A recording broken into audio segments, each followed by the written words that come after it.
What year is it? 2050. You've been in a coma for years. Tell me one thing. Are isekais finally original? How about shorter titles? Do they at least make less of them?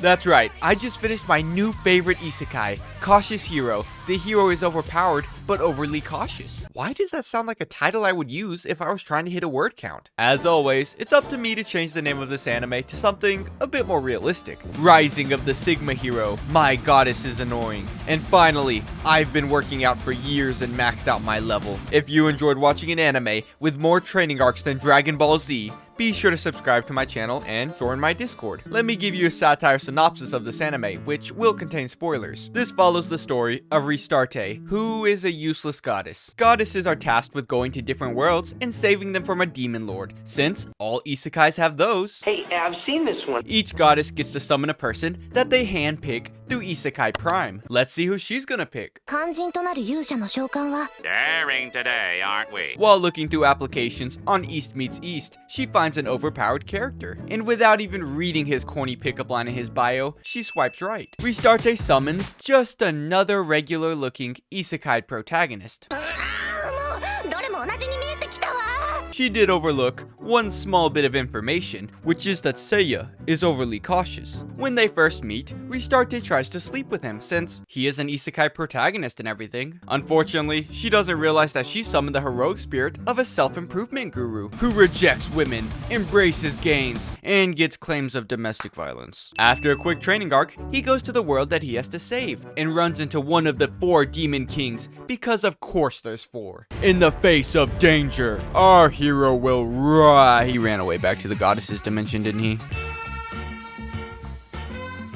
Turns out that the goddesses world is basically the budget hyperbolic time chamber, so 10 minutes here is 16 hours out there. He returns to fight the demon, but she says, "Master, forgive me, but I'll have to go all out. Just this once." Go back.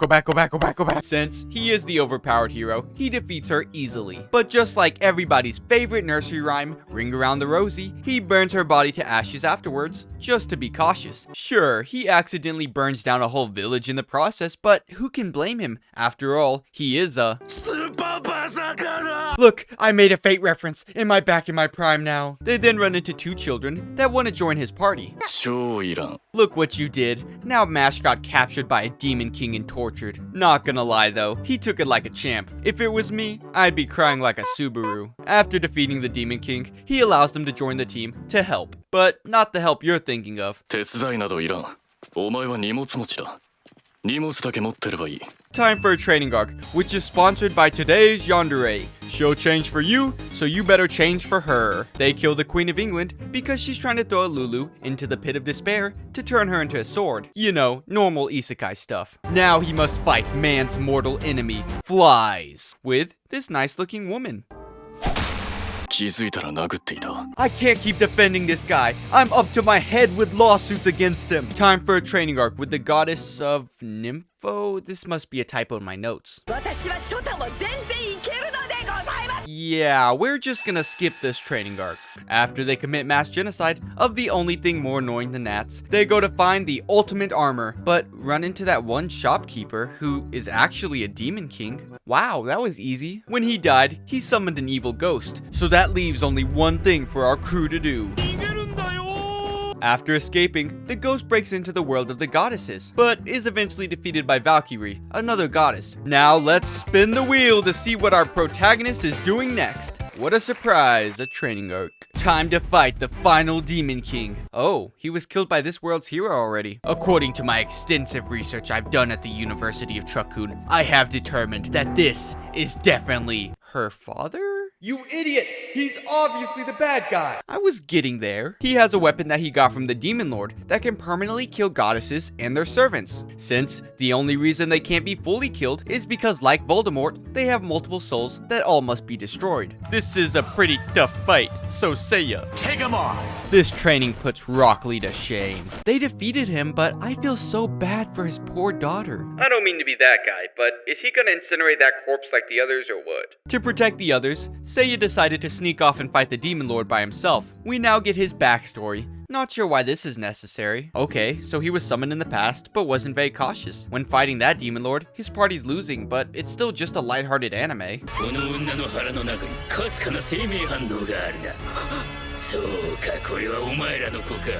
では腹から引きずり出して黒。 I'm not gonna lie, when this happened, my jaw dropped to the floor. Restarte was actually the woman from that world who was helping them out, and after her death, was brought back as a goddess without her memories. Time for the final fight. Seiya, who doesn't have any memories from his previous life, sacrifices himself to defeat the demon lord. よかった。今度は助けることができた。 That's weird. It still has a few minutes of screen time. Oh, look, there he is. Oh. Don't give me hope.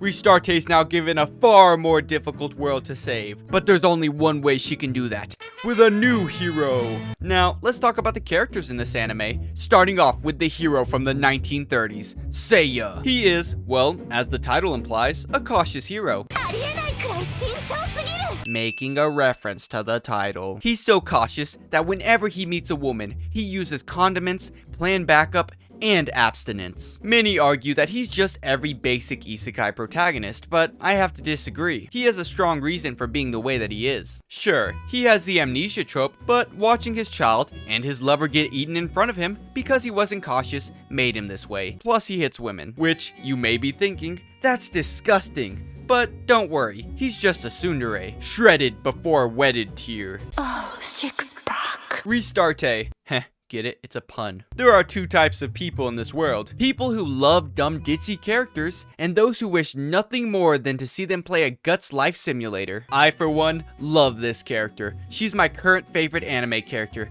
Don't care. There's not a single thing that she did that wasn't clippable. Wow, so Lunar, you just think over-exaggeration is funny? Yes, I do. Sure, she's just a ditz, but you can't forget about how useful she is, in a Aqua type of way. I mean, the only reason she was helpful was because her hair was useful for crafting new items, which means she was basically a walking, talking crafting material. Based off the amount of hair that Seiya steals off her while she's sleeping, she's gonna be looking like this in the future. Unless that hair wasn't from her head. Best girl tier? Nah.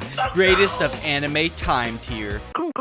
Oh, I guess these characters appeared in the anime too. I gotta say, they really lived up to their title as baggage carriers because that's all they did in this anime. They're both dragonkin with great potential. When Seiya dies, Mash is left as the strongest person in that world. So basically, a new goddess will be revisiting this world when he gets bullied by a new demon lord. Also, why does he look like a Pokemon trainer? These characters got so many training arcs just to stand there. If they were funny like Restarte, maybe I would have given them a pass. Filler characters tier. Ceres, the man who was originally in charge of training Seiya, but got his ass beat so hard, he switched professions. After only training him for a few days, he got depressed and completely gave up on being a swordsman.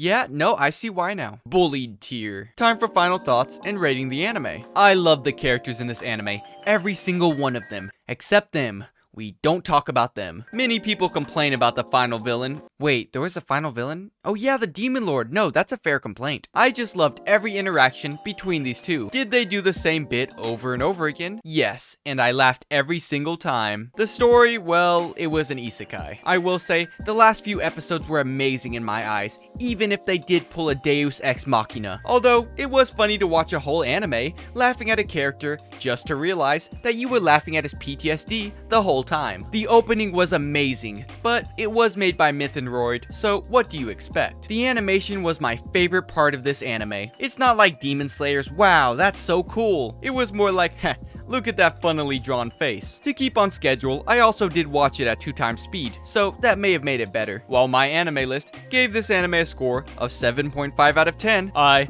will be giving it a score of 8.7 peak characters out of 10. I know it's a high score, but I have a deep love for garbage isekais, even if they all are generic. In conclusion, reset his level and run it back next season. After all, Lady Perfectly. hello, outro Lunar.